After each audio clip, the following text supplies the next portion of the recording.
Insider Adrian Wojnarowski, and when you want great analysis, you show a little leg. Tim Legler is joining us as well. Woj, why did Klay choose Dallas?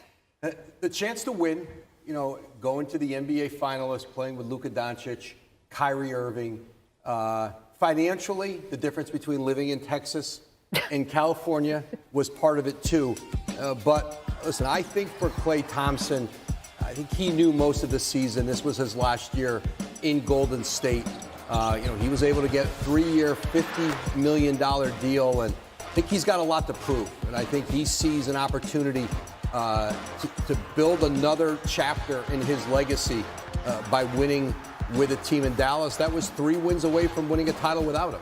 It's interesting you said a lot to prove. It felt like that with Kyrie Irving, right? Sure. In Dallas, had a lot to prove. Then he got the monster deal. What do you think of this fit now with Klay, with Kyrie, and Luka? I love it. Addresses something Dallas desperately needs. Now, the one thing that's going to be a lot different for Klay, his usage rate's going to be different. This is going to be mostly just off the ball, spot up shooting. They don't run a lot of off the ball action for shooters in Dallas. It's all about Luka and Kyrie and high ball screen and ISO. And you got to stand there and wait. And we know Klay Thompson can shoot, but the usage will be entirely different for him. There's going to be an adjustment period. I love it for Dallas because clearly when you saw what happened in the finals against the Boston Celtics, when you have that kind of a 3-point differential, you're just not giving yourself a chance to win on a nightly basis. Klay Thompson addresses that to a high degree. I think he's excited about it. Woj hit on it. I think he wants to play with Luka Doncic. I think that gives him, in his mind, the best shot to compete and contend for a title right now. Okay, so while his usage rate may be going down, Woj, especially at this time of the year, is always going up. Well, I think everybody could see for really most of the past year that Klay Thompson was very likely playing his final season in Golden State, and certainly nothing changed at the end of the season between he and the organization, where you ever got a sense this was anything but the end. And I think what really energized Klay Thompson, I'm told, was just how aggressive Dallas was. They made it clear to him that he was their #1 target in free agency. And, Klay Thompson had watched the Mavs in the playoffs and really saw with that team where he could help, the way he'd fit in there. They certainly, it's a team that certainly could use some shooting. And the idea of playing with Luka Doncic, Kyrie Irving, it made a lot of sense to him. The Lakers were intriguing to Klay Thompson. Obviously, his dad plays there. He lives in L.A. He grew up around it. But I think financially, certainly the difference between Texas and California played a part in it. Again, 3 years, $50 million. And he spent last night with his agent, Greg Lawrence, Nico Harrison, Michael Finley, the Dallas front office. They were over at the Bottle Inn in Hermosa, which is near Klay Thompson's home, a restaurant over there that he frequents, and spent a lot of time talking about what it would look like. And he went to bed last night while intrigued with the Lakers and all that would present itself for him, his history there. He felt really drawn to the Mavs. And when he woke up this morning, he told his agent, let's get the deal done with Dallas. Wow. And so now we see Klay Thompson on his way to Dallas. Woj, thank you so very much. We're going to dive into what all of this means for Los Angeles, how they lost out, how much more dangerous this makes Dallas.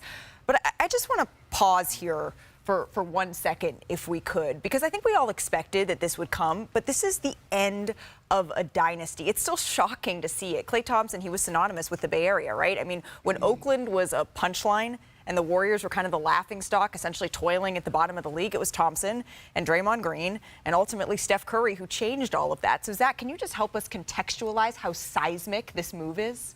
I mean, it's not as seismic today given the state of everything, but this is the end of something magical in basketball. These 3 guys came together, and Curry is the head of it, no question, but they resuscitated a franchise, they made it into a dynasty, and they played a style that nobody else played.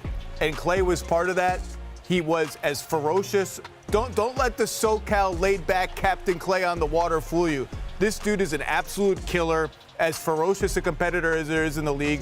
Rod Adams, the sage of Golden State's coaching staff, once told me he loses the way you want a player to lose. It strikes him in the heart. We don't need to go over the big moments, the big shots. There are so many of them. But the Splash Brothers are no more. They're separated. And that ovation, when he comes back, is going to be thunderous and long. And honestly, It's a little bit sad that it ended acrimoniously. I think everybody needs to look in the mirror, including the Golden State brass, and ask themselves, how did we let it get to this point? Leaving is one thing. Leaving on semi-bad terms is not how this should have ended. But was it magical? Was it magical? I mean, Yes. Yeah. Okay, because it was magical, but the Warriors ain't treated like it was magical. They had a golden opportunity to show the rest of the league how you treat a veteran on his way out, especially a guy that then hung banners, 4 banners in that arena, and they treated him like they basically was the 5 heartbeats. They treated him like Eddie Kane Jr., like an outcast. Look, Klay Thompson went there on 3-year, $50 million. What did Golden State offer him? 2-year, $48. So basically, it was the same money, right? This was personal for Klay Thompson. Why he left? He felt like he was disrespected the entire season. The Warriors did nothing, right, to make him feel right. That's not how you treat a veteran, a guy that then hung banners. I had the pleasure of being with Klay his rookie year. And then the next year, that's when they brought in Draymond. That's when they brought in Harrison Barnes. That's when Steph took off to that another level. For me, watching him grow into a dominant player and seeing how much he meant to the franchise, the organization. But I've seen this before. I saw it when Jason Kidd left New Jersey. He turned the franchise around, and they were like, you're on your end. We don't know what we want to do. And guess where he ended up? He ended up in Dallas with still left in the tank and won another championship. So we see this often. I will say this about Klay. The Warriors look really bad right now. Say what you want about a competitor who feels like he's disrespected, and Klay, how he's been up and down. At the end of the day, this looks far worse on the Golden State Warriors for not being able to get a guy that's still averaging 18 at 39% shooting. You're not able to bring him back with really, we're not seeing much of a plan around it. So to Perk's point, Brian, I mean, what does it mean that Klay ultimately chose to go with the Dallas Mavericks versus the Lakers and ultimately the Warriors? It means he's angry. Yeah. He's angry.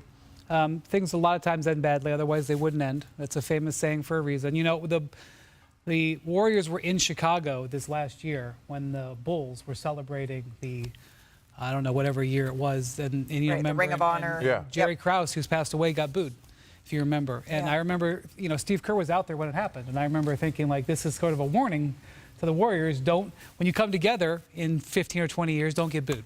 But it's hard. It's hard to end things this way. And look, the reason that they stopped playing him is because he wasn't getting it done. The reason that they only offered him, what's that? Yeah, I'm thinking of the 0 for 10 in the, the play-in game and all that. But they felt that the other players were better options. Well, no, let me also say this really quickly. I've never shared this before out of respect to Klay. This is on Christmas Day. Of this past year? Of this past year. I get off the elevator and I see Klay. I'm like, oh, Klay, what's up? He's like, oh, what's up? I'm like, hey, man, keep your mentals right. He's like, man, tell him to pay me my money. This was on Christmas Day. So on Christmas Day, a guy that had won 4 championships, and I don't give a damn what anybody says, how much money they gave him over the years, because he turned their franchise around. That franchise is worth billions of dollars, not just because of Steph, it's also because of Klay. They changed the game. It wasn't just Steph changing the game. It was Steph and Klay in that backcourt. Absolutely. So I say that he has a right to be mad. Okay, he bet on himself. Yes. He said, I don't want the 2 years, $48 million. Mm-hmm. He bet on himself, and then he didn't have a good year. But that's fine. That's his fine. standard. You can have hundreds of millions and have a bad year and be like, you know what that does? That means if you're going to treat me this way, I'm going to go someplace else. And now the Warriors are left, and Klay's in a much better situation than the Warriors are. And he walked for nothing. And walked for nothing. Almost nothing. They got 2 second-round picks. That's nothing. But here's the thing. Even Klay bad year was better than a lot of guys' great year. I agree with that, and they were willing to pay him $24 million a year. Yeah, but Wendy, it goes back to the point of what he watched other guys get, right? When you go back to watching Draymond Green, if you go look at when he got his $100 million, his stat line wasn't eye candy. Ooh. It damn sure wasn't attractive. And it wasn't coming off a perfect year either. Yeah, so it was almost as if, you know, they were paying him for what he done in the past and not what he's going to be able to offer in the future. Klay like, well, damn. I was part of this, and I helped build this. Yep. Why I'm not getting the same respect? Yeah, but he had reasons to turn it down. I'm not saying he had his reasons to turn it down, but then he was playing in a situation where they literally said, we're going to take you out to finish games, we're going to take you out of the starting lineup. Like, that happened. I think timing is important here. So Wiggins gets his new deal, and Klay's looking around at all this. Wiggins gets his new deal after they win the title and after he plays the best basketball of his life. Draymond gets his new deal a year later after in the second round. The difference is he's an unrestricted free agent. It's a now or never kind of thing. Klay had time left. I'm not saying it's right. And like, if you're Klay, you helped make this team what it is, and the bitterness is completely justified. But at the end of the day, the Golden State Warriors, they have to be thinking, okay, what's the best way to maximize the end of Steph Curry's career? And I guess they've decided that Klay Thompson is no longer a part of that picture. So, Brian, can the Warriors still put a contender around Steph Curry? Because that's what I keep waiting to see. The other free agent big names, they have come and gone, and the Warriors were not a part of those plans either. Well, they signed D'Anthony Melton today, which, if he's healthy, is a quality signing. Why are you looking at that? I'm sorry. It's a big if. Well, they say they believe that Brandon Pajemski will improve. They believe that Moses Moody will improve. They believe that the D'Anthony Melton will give them a good lift, and they're in talks on Lauri Markkanen. And if they don't get Lauri Markkanen, they'll wait and try to do something else down the line. Like I don't think if they re-sign Klay, all of a sudden I'd be like, well, they'll be number 3 in the West. I mean, They are no longer a high competitive team in the Western Conference. That was proven, and I think that is still the case. There's always going to be things that we don't know about this negotiation. Obviously, it almost looks like Klay took less money or to go someplace else. What does that say about the Golden State Warriors? And for me, when I look at this franchise, should Klay have made all of this money and still been that big portion of whatever they were doing? No, he needed a reduced role, but you still have to pay him to the point. Rod Thorne once told me, he goes, you know what? I always felt that if I underpaid a player, that was going to be the energy that he always gave me going into something. So I'd rather give him a little bit more than he deserves so he knows that I want him here and that he's my guy. That was always Rod Thorne's mindset, and he drafted Michael Jordan. Right, but we're still going back to, okay, the Klay Thompson mindset, which is justified. I'm just trying to push this forward a little bit, and I can't. It seems like there's no answer for why Golden State did this. They are so irrelevant right now in the big scheme of things. They're irrelevant. They're irrelevant. No team with Steph Curry is irrelevant. No, they're irrelevant from the standpoint of right now in the West, they would be the 7th best team in the league. They're the 12th best team. This is what happens. This is how it ends. Yeah. Great teams get old, and they get mediocre or whatever. And the Warriors are still a good team in the West. There's nothing wrong with that. And they had their chance with the James Wiseman pick to bridge to the next era. And this was always the most likely outcome, that the young guys aren't ready in time for the old guys, and now they're left here. This is just what happens. Boy, Bob Myers, if you watch it, he's enjoying Tahoe right now. He looked like J. Cole right now. Yeah, Bob Myers looked like J. Cole. He just sitting at home like, trying to tell y'all. Like, we're talking about Lauri Markkanen, but does he have a better ceiling than Jonathan Kuminga? Yes. I don't believe so. Yes. I think Jonathan Kuminga could really become a real all-star caliber player. Yeah. Well, I don't think they want to trade Kuminga. Well, you might have to. Well, then For Lauri? I don't think that's on the the table. 2022 championship and winning that championship was improbable in so many ways that it extended us feeling the way that we feel about the Golden State Warriors. Mike Breen's called the embers of a dynasty still burning in a way that I don't think anybody expected. If their window hadn't kind of reopened in that moment, I don't know if we'd be having this same conversation. But since we're talking about that's roster how y'all construction, feel. We all want the feel-good ending, and we all think we should have it. It already happened. That was it. That title. I'm just going to see if we can bring in Bobby Marks here, if there's anything that the Golden State Warriors can do. Because Klay's gone, Chris Paul we haven't mentioned yet, both gone. Chris Paul headed to the San Antonio Spurs. So what avenues do the Warriors have, if any? Because these guys don't seem to see a whole lot, Bobby. Come on, Bobby, show us something. Well, Malik, I think you hit it right on the head, Malika. You said you got to maximize Steph Curry's window, right? He's got 2 years left on his contract. He's extension eligible this offseason for 1 more year. If anything out of this, their books are clean, okay? $157 million in salary, luxury tax is $171. They have the flexibility to go out and make that one more big swing. They've got 4 first-round picks to trade. As you can see, the big question is going to be their young players, Kuminga, Moody, Podziemski, okay? Kuminga and Moody are extension eligible this offseason here. Do you reward both players here? So you have the contracts to go out and make a deal when that next disgruntled or maybe a player like Markkanen becomes available here. You can go out and do that. It's just a matter of when is that going to be? Right, and I don't know that giving up Klay Thompson is in a when it's going to be type of scenario for Golden State.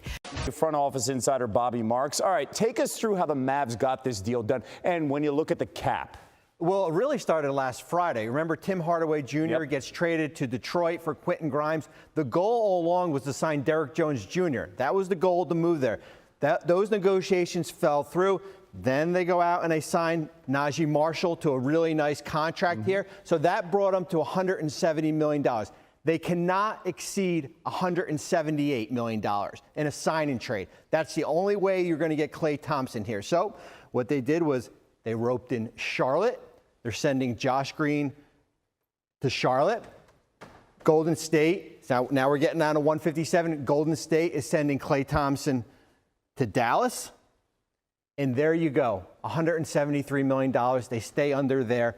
They're allowed to add a little more salary here, but that's how they did it. It was basically a three-step process, and basically it all happened because of the Jones negotiation fell through. And then one of the big reasons why we heard Woj talk about it, the tax and a big difference from California and staying with potentially the Warriors or the Lakers compared to what you're going to get in Texas with the Mavericks. So with 3 years, $50 million, let's go to the Lakers. Yeah. Big loss for them. They were targeting Thompson, potentially joining his father and following the footsteps and wearing purple and gold. What's next here for LeBron James and company? I don't know if we're going to get the LeBron James discount for any more players. Yeah. Here. So here's where we're looking. They're at about $140 million right now. The second apron, the dreaded separate apron where you can't take more money back in a trade, you can't aggregate, you can't combine D'Angelo Russell and Rui Hachimura and send them out for $37 million. You can't do that if you exceed. Look where we have LeBron. We have him at his $50 million number. We slide LeBron in, you're at it. You're at the second apron. And that's who you are right now. You are limited to go out and make trades. You're limited to add to your roster. If you wanted to trade D'Angelo Russell, let's say, for a $20 million player, you are not allowed to do that. If you wanted to combine Hachimura and Russell for a $36 million player, you are not allowed to do that. It really restricts you as far as how you add to your roster. You really have to like your own players. Yeah, and by the way, that second apron, that's part of the new CBA. That's why it's being heavily discussed. Lakers currently tied with the Suns with the 5th best odds to win the West next season. Bobby, thank you so much. For much more on free agency, here's Tony and Mike with tonight's PTI bonus. Hey, what's up, guys? Jag from Jaggy Sports here. So Dallas Mavericks have acquired Klay Thompson. They have acquired Klay Thompson from the Golden State Warriors for 2 second-round picks in the future. So one of them is 2031, another one is 2025. Now, the Golden State Warriors are losing a sharpshooter. They're losing a sharpshooter. However, the fact that, you know, I don't want to say he's past his prime, but he's not the same Klay, but he's still legit, right? He's still a sharpshooter, and he still has his games. So Dallas Mavericks, they look damn good compared to last year. Even though they lost Derrick Jones Jr. to the Clippers. Speaking of the Clippers, they got Chris Dunn just now. So, you know, Dallas looks good, but I have no idea what the Warriors are doing. They are pretty much trying to get Lauri Markkanen from the Utah Jazz. I don't know if that's going to happen because Sacramento is exactly the same intention. They are trying to get Lauri Markkanen as well. The biggest loser in this whole trade scenario is the LA Lakers because they have not made a free agency signing as of yet other than their own guys, right? And pretty much LeBron James basically said it, if you get Jonas Valanciunas, James Harden, or Klay Thompson, I'll take a pay cut. Well, guess what? The LA Lakers have not fulfilled those wishes. James Harden signed with the Clippers, Jonas Valanciunas signed with the Wizards, and Klay Thompson decided to go with the Dallas Mavericks. So LeBron James is now back to a max deal, which he's going to get. So in that case, if you go, and you saw the video, if you go and give LeBron James a max deal, they're pretty much status quo as last year. Not looking good if you want to, you know, vote well for the Lakers. Not looking good at all, right? Because No free agency signings whatsoever. What they could do is make a trade. Now, D'Angelo Russell is on the trade block.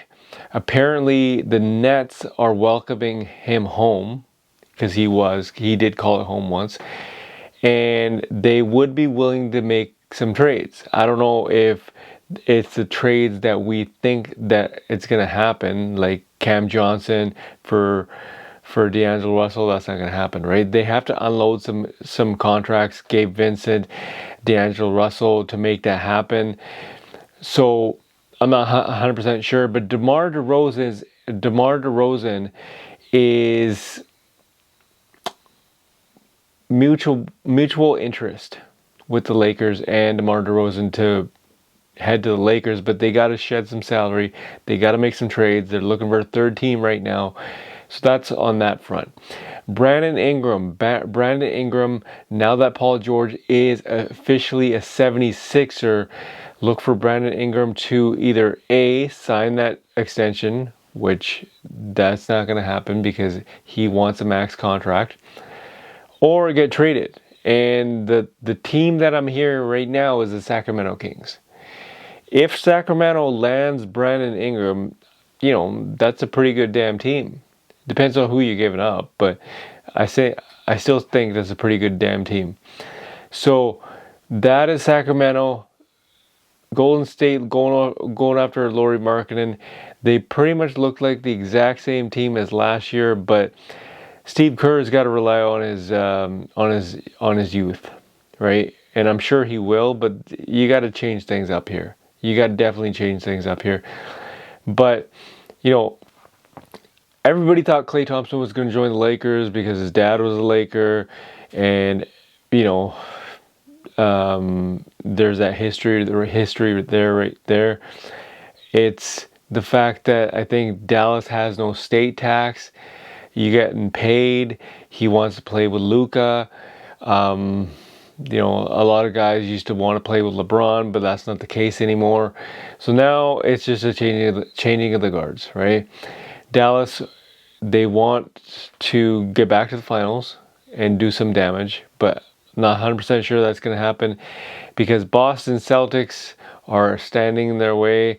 Let's go to the East. We have 76ers taking on the Knicks in free agency battles. The Knicks actually did some damage without signing. However, I do not like the fact that Isaiah Hartenstein did not sign with the Knicks, even though he signed with OKC Thunder. OKC Thunder looked good for now, but Isaiah Hartenstein was a big piece why they actually went to the playoffs. So Mitchell Robinson has to fill those shoes, and I'm sure he will. But that's a pretty big shoes you got to fill for Isaiah Hartenstein. So now what you got to look at if you're the Milwaukee Bucks. Right? If you're the Milwaukee Bucks, you're seeing what happened in Boston. You're seeing what happened in New York. You're seeing what happened in Philadelphia. If you're the Bucks or if you're the Miami Heat, you got to compete. You got to compete. And at the end of the day, you have to look at the field and acquire a player or do some signings here and there. I know both teams are pretty much up against the cap. One name that people should go after, and I don't know why this is not being talked about enough, is Bruce Brown. Bruce Brown is in his last year for the Toronto Raptors. Last year of his contract with the Toronto Raptors, he could help a contending team. And quite frankly, it's got to be Miami or Milwaukee that has to be looking at Bruce Brown right now. If you are seeing what is transpiring in the Eastern Conference, you're going to be like, oh, wow, I have to make some changes. I have to compete with these guys. Because Boston is the team to beat. Not only because they won the championship, but Boston, A to Z, Boston has got it going on. They know how to build a team, and which they did which is the reason why they won the damn championship. But what I'm saying is they are the measuring stick. If you want to compete, if you want to do something in the Eastern Conference, you got to look at them. You got to look at them, and you have to figure out, hey, is Middleton going to compete with Jason Tatum or Jaylen Brown, right? Or it's crazy, right? And a lot of people are thinking Miami Heat, if Jimmy Butler didn't get injured, they could have beat Boston. You know, I'm not saying that they could have. I'm not saying that they couldn't have. That would have been one hell of a matchup, and we're about to find out if Miami can stay healthy and add a couple more pieces here and there. Do they have a shot at the Boston Celtics? Anybody's ball game, right? Anybody's ball game. We'll see what happens. Leave a comment in the comment section. Tell me what you guys think about the Klay Thompson deal. Is Dallas Mavericks, are the Dallas Mavericks a legit contender to go back to the finals again? Or is it some other team that we don't even know about? Leave a comment in the comment section. As always, Jag from Jaggy Sports.